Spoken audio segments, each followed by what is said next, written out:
Welcome back to my YouTube channel Ashish Sharma Physics Pathshala, and today we will talk about electric dipole Vidyut Dvidhruv.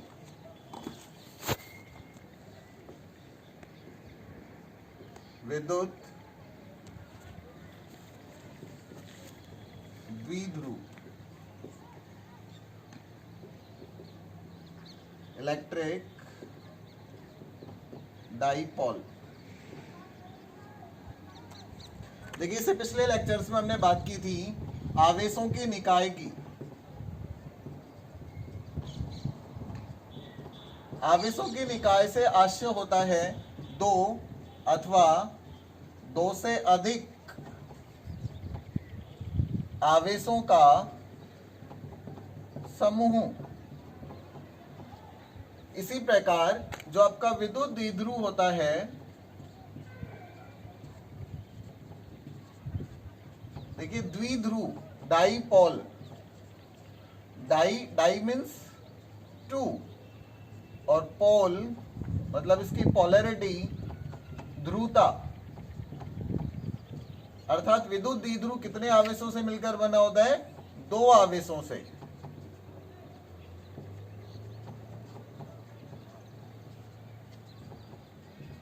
और ये दो आवेश भी कैसे होते हैं? द्विध्रुवता अर्थात विपरीत ध्रुवता वाले। तो विद्युत द्विध्रुव क्या होता है? विपरीत ध्रुवता वाले दो आवेशों से मिलकर बना निकाय। इसकी डेफिनेशन क्या होगी? देखिए, परिमाण में समान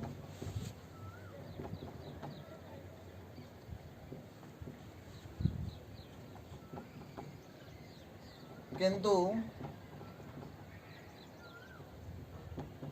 अति अल्प दूरी पर स्थित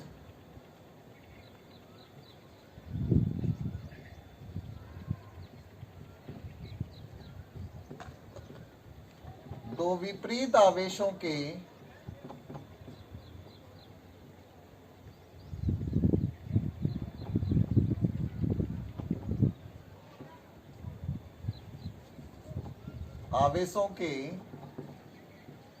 आवेश युग्म को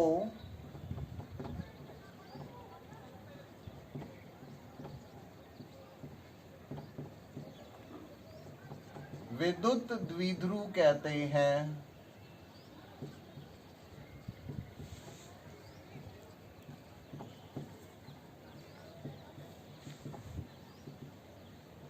परिमाण में समान किंतु अति अल्प दूरी पर स्थित दो विपरीत प्रकृति वाले आवेशों के आवेश युग्म को हम क्या कहते हैं? विद्युत द्विध्रुव। मान लीजिए ये मेरे पास कोई आवेश है -q, ये कोई आवेश है +q, ये इनको मिलाने वाली रेखा है, ये इसका सेंटर पॉइंट है O। इसे हम क्या कहेंगे? विद्युत द्विध्रुव। यहां देखिए दोनों आवेशों का परिमाण एक समान है। क्यों? जबकि इनके मध्य की जो दूरी है वो भी अति अल्प है। यदि इनके मध्य की दूरी 2a हो तो this distance is a and this distance is also equal to a। ये क्या होता है आपके पास? विद्युत द्विध्रुव। फॉर एग्जाम्पल NaCl है, अगर इसका हम विद्युत अपघटन करें तो ये Na plus and Cl minus में ब्रेक होता है।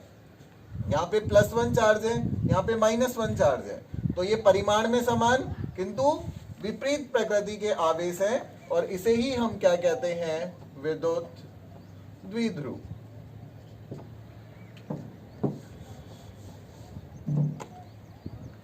चित्र में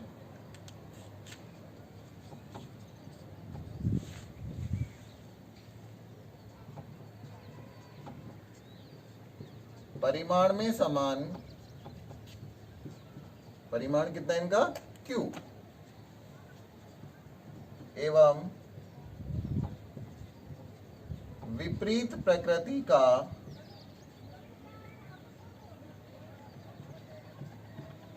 एक आवेश युग्म दर्शाया गया है जिसके आवेश प्लस क्यू एवं माइनस क्यू परस्पर अति अल्प दूरी पर स्थित हैं। और यह किसको दर्शाता है? यह एक विद्युत द्विध्रुव को दर्शाता है। मान लीजिए ये जो आपका माइनस क्यू चार्ज है ये किसी पॉइंट ए पर है, प्लस क्यू चार्ज जो है ये किसी पॉइंट बी पर स्थित है। ये रेखा ए बी इस माइनस क्यू एवं प्लस क्यू आवेश को परस्पर संयोजित करती है, परस्पर मिलाती है। तो यहां से अब हम बात करेंगे द्विध्रुव की अक्ष।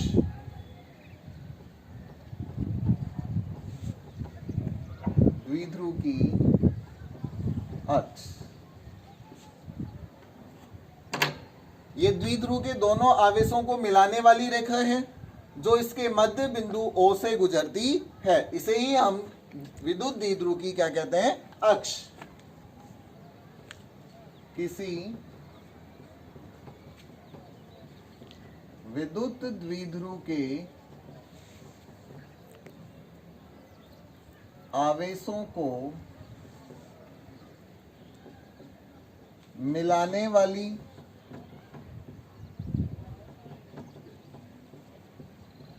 तथा इसके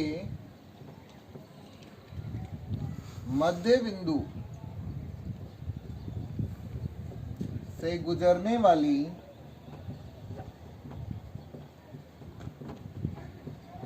रेखा को विद्युत द्विध्रुव की अक्ष, this is known as axis of electric dipole कहते हैं। यहां क्या है आपके पास निरक्ष, यहां ए बी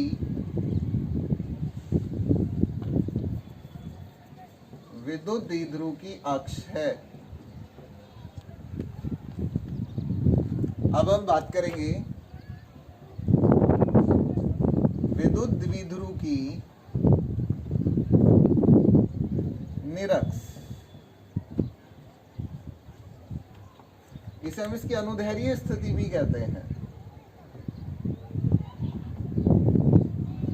जबकि ये इसकी अनुप्रस्थ स्थिति या विषुवतीय तल भी कहलाता है। मान लीजिए इस अक्ष के लंबवत एक ऐसी रेखा खींची जाए जो इसके मध्य बिंदु से गुजरती हो, तो इसे हम विद्युत द्विध्रुव की निरक्ष कहते हैं।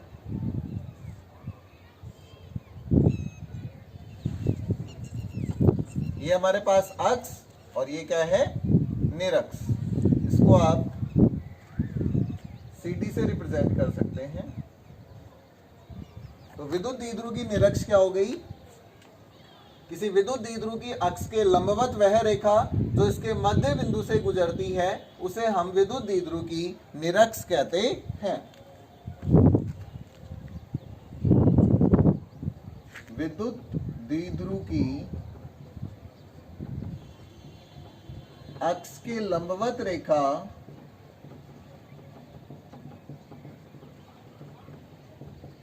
जो इसके मध्य बिंदु से गुजरती है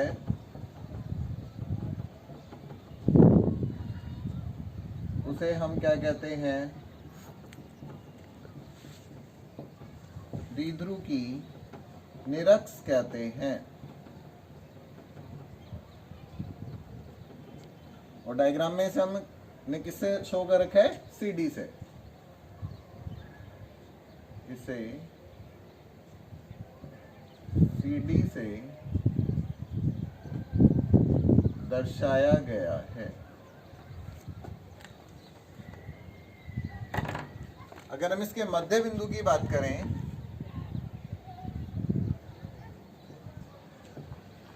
द्विध्रुव की अक्ष का मध्य बिंदु, तो द्विध्रुव की अक्ष को दो बराबर भागों में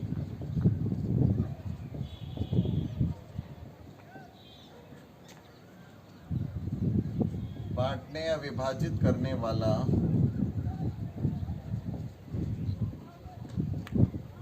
बिंदु इसका क्या कहलाता है? मध्य बिंदु कहलाता है, जिसे O से दर्शाया गया है। तो ये था आपके पास विद्युत द्विध्रुव, जिसमें हमने देखा कि परिमाण में समान किंतु विपरीत प्रकृति के दो आवेश परस्पर अति अल्प दूरी पर स्थित होते हैं। इन आवेशों को मिलाने वाली रेखा अक्ष, जबकि इस अक्ष के लंबवत तथा इसके मध्य बिंदु से गुजरने वाली रेखा को द्विध्रुव की निरक्ष कहते हैं। किसी विद्युत द्विध्रुव की अक्ष को दो बराबर भागों में बांटने वाला बिंदु उस विद्युत द्विध्रुव की अक्ष का मध्य बिंदु कहलाता है। अब इसी में एक टर्म आती है आदर्श विद्युत द्विध्रुव। आदर्श विद्युत द्विध्रुव। देखिए यहां हम देख रहे हैं कि जो विद्युत द्विध्रुव होता है उसमें आवेश युग्म के मध्य की दूरी अति अल्प होती है। यदि इस दूरी को और कम कर दिया जाए तो इसे हम क्या कहते हैं? आदर्श विद्युत द्विध्रुव। ऐसा विद्युत द्विध्रुव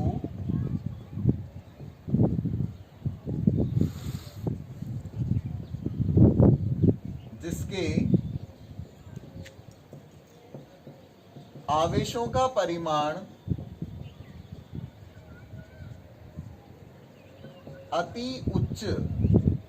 अति उच्च से मतलब है कि mod of Q tends to infinity, बहुत अधिक होना चाहिए। परिमाण अति उच्च, जबकि इनके मध्य दूरी नगण्य, नेग्लिजिबल डिस्टेंस होनी चाहिए। That means 2a tends to 0, बहुत कम। नगण्य हो तो इसे आदर्श विद्युत द्विध्रुव, आइडियल इलेक्ट्रिक डाइपोल, आदर्श विद्युत द्विध्रुव कहते हैं। अभी हमने विद्युत द्विध्रुव के बारे में पढ़ा, अब हम इसके द्विध्रुव आघूर्ण की बात करेंगे।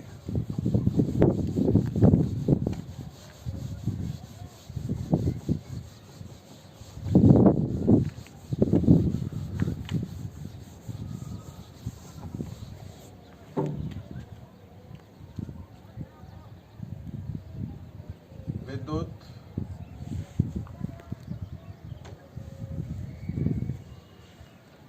द्विध्रुव आघूर्ण।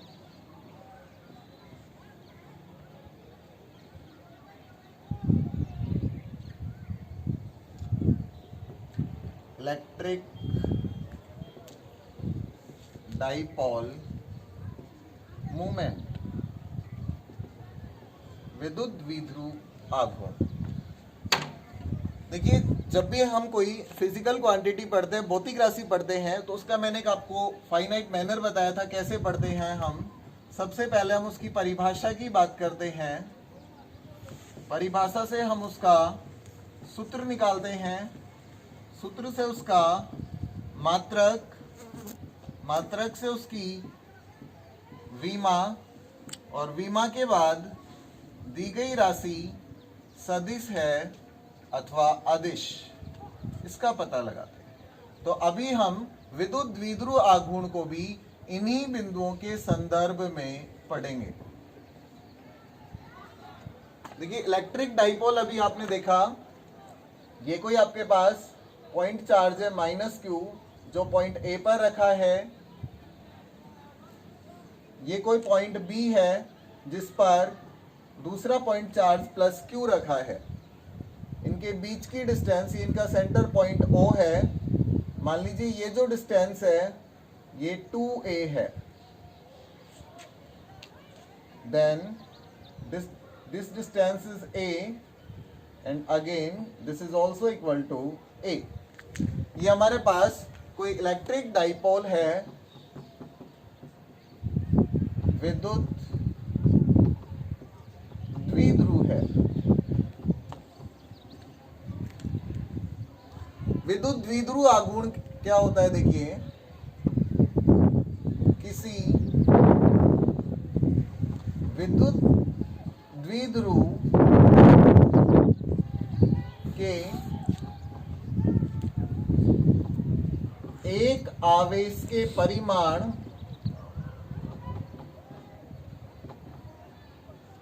एवं दोनों आवेशों के मध्य की दूरी का गुणनफल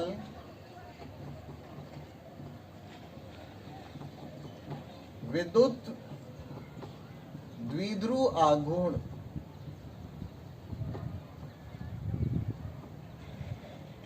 कहलाता है।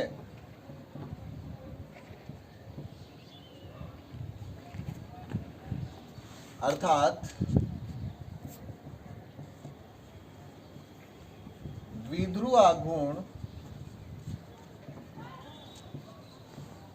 इज इक्वल्स टू द्विध्रुव के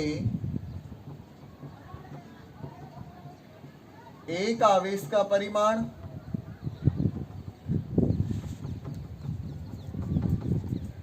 एंड मल्टीप्लाइड बाई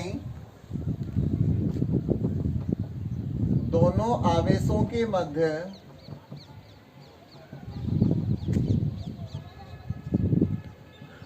दूरी। देखिए आपको रटना नहीं है, आप समझिए इसको। तो विद्युत द्विध्रुव आघूर्ण है, इसे हम P से निरूपित करते हैं। इसे P द्वारा निरूपित किया जाता है। Then P is equals to द्विध्रुव के एक आवेश का परिमाण। यहां देखिए एक आवेश है -q, दूसरा है +q, लेकिन दोनों का परिमाण इक्वल है। देन एक आवेश का परिमाण हो गया आपके पास mod ऑफ q। दोनों आवेशों के मध्य की दूरी, यहां दोनों आवेशों के मध्य की जो दूरी है that is equal to 2a। तो ये क्या हो जाएगा आपके पास 2a। तो P is equals to q into 2a। इसे हम क्या कहते हैं? विद्युत द्विध्रुव आघूर्ण कहते हैं। अभी जो विद्युत द्विध्रुव आघूर्ण है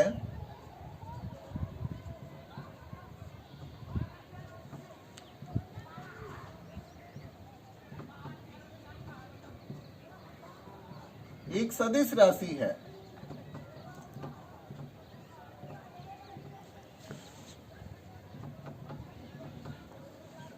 तो हम क्या करेंगे? इसका सदिश निरूपण करेंगे। सदिश निरूपण, vector representation. Then P vector is equals to Q into 2a, जहां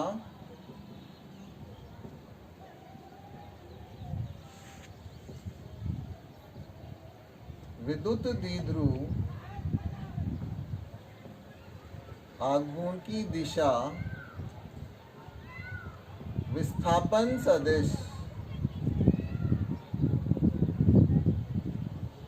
A सदिश के अनुदिश है। अब एक आपको बहुत ही ध्यान रखने वाली बात है, आपका स्पेशल पॉइंट है, आपको हमेशा याद रखना है कि द्विध्रुव आघूर्ण की दिशा किधर होती है? ऋणावेश से धनावेश की ओर।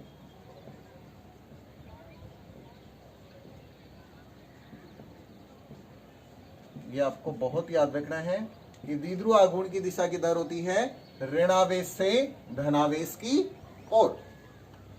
अभी हमने विद्युत द्विध्रुव आघूर्ण की परिभाषा पढ़ी, यहां से हमने इसका फॉर्मूला ड्राइव किया। अब हम इसका मात्रक निकालेंगे, यूनिट।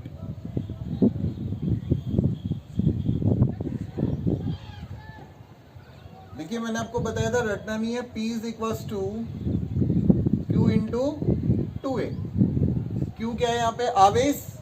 आवेश का मात्रक क्या हो जाएगा? कूलाम। 2A क्या है? डिस्टेंस है, और डिस्टेंस की यूनिट क्या होती है? मीटर। तो इसका मात्रक क्या हो गया? विद्युत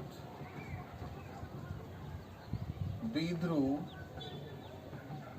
आघूर्ण का मात्रक कूलाम इंटू मीटर।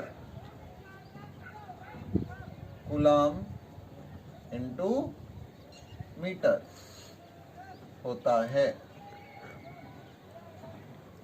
इसका एक मात्रक और होता है,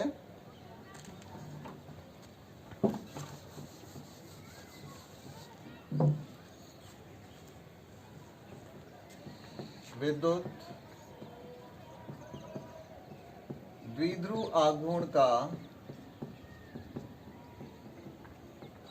एक अन्य मात्रक डी बाई भी होता है। And 1 debye is equals to 3.3 into 10⁻⁻30 coulomb into metre. ये रिलेशन भी आपको याद रखना है। अब हम यहां से इसकी वीमा निकालेंगे, जो कि P is equals to Q into 2A। आवेश की जो आपके पास डायमेंशन होती है, दैट इज A1 T1। ये आपके पास डिस्टेंस है, डिस्टेंस कितने टाइम है? 1 टाइम है। देन L1, तो इसकी डायमेंशन क्या हो जाएगी? M0 L1 A1 T1। ये इसकी क्या होती है? वीमा। 5th पॉइंट, विद्युत द्विध्रुव आघूर्ण एक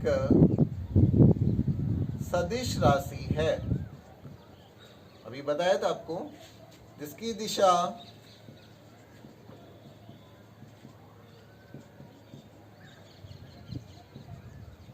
ऋणावेश से धनावेश की ओर होती है। तो ये था आपके पास विद्युत द्विध्रुव आघूर्ण के बारे में। अब विद्युत द्विध्रुव आघूर्ण प्रेरित भी होता है और स्थायी विद्युत द्विध्रुव आघूर्ण भी होता है। ये डिपेंड करता है कि आपके पास दिया गया पदार्थ किस प्रकार का है।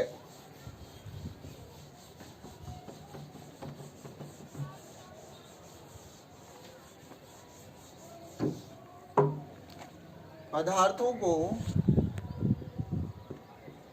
ध्रुवता के आधार पर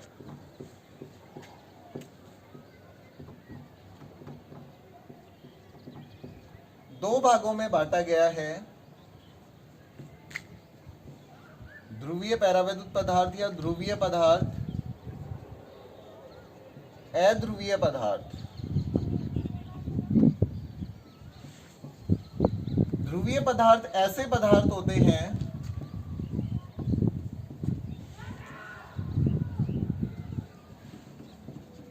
जिनके धनावेशों एवं ऋणावेशों के केंद्र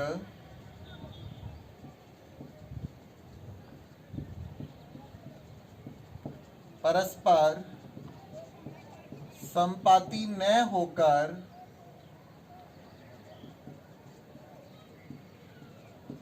अति अल्प दूरी पर स्थित होते हैं,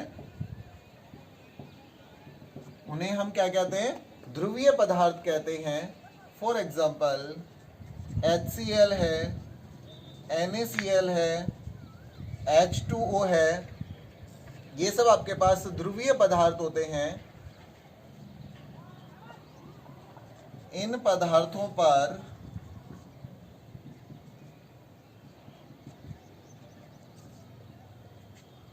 बाह्य विद्युत क्षेत्र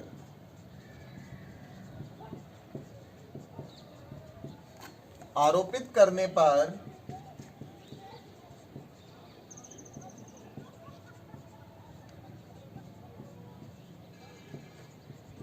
इनमें स्थायी द्विध्रुव आघूर्ण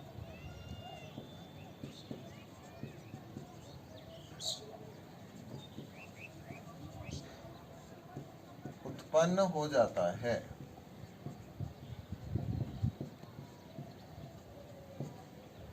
जबकि अध्रुवीय पदार्थ क्या होते हैं?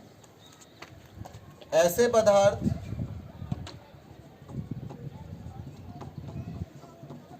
जिनके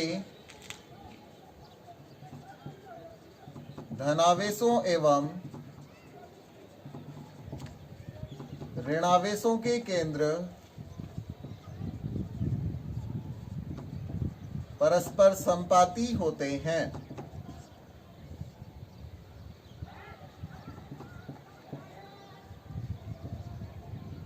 संपाती से मतलब है एक ही बिंदु पर।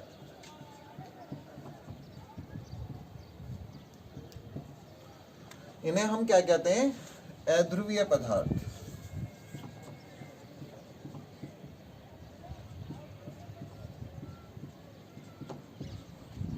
फॉर एग्जाम्पल आपके पास H2 है, N2 है, O2 है, ये सब कैसे हैं?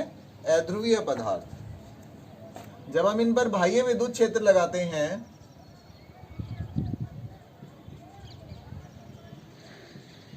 इनको बाह्य विद्युत क्षेत्र में रखने पर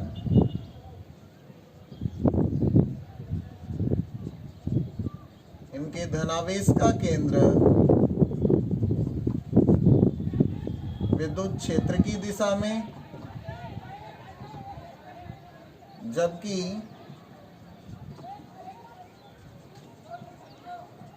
ऋणावेश का केंद्र विद्युत क्षेत्र के विपरीत दिशा में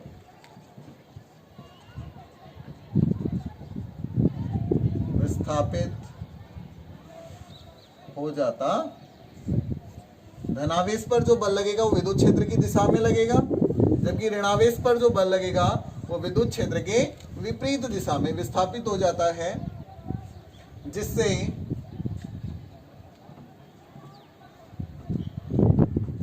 इनमें विद्युत द्विध्रुव आघूर्ण प्रेरित हो जाता है, जिसे हम क्या कहते हैं? प्रेरित विद्युत द्विध्रुव आघूर्ण। जिसे प्रेरित द्विध्रुव आघूर्ण कहते हैं। इस प्रकार ध्रुवता के आधार पर पदार्थों को दो भागों में बांटा गया है: ध्रुवीय पदार्थ, अध्रुवीय पदार्थ। ध्रुवीय पदार्थ जिनके धनावेश एवं ऋणावेशों के केंद्र संपाती न होकर परस्पर अत्यल्प दूरी पर स्थित होते हैं। For example HCl, NaCl, H2O। जब हम इसको ब्रेक करेंगे तो H plus Cl minus, Na plus Cl minus, H plus OH minus.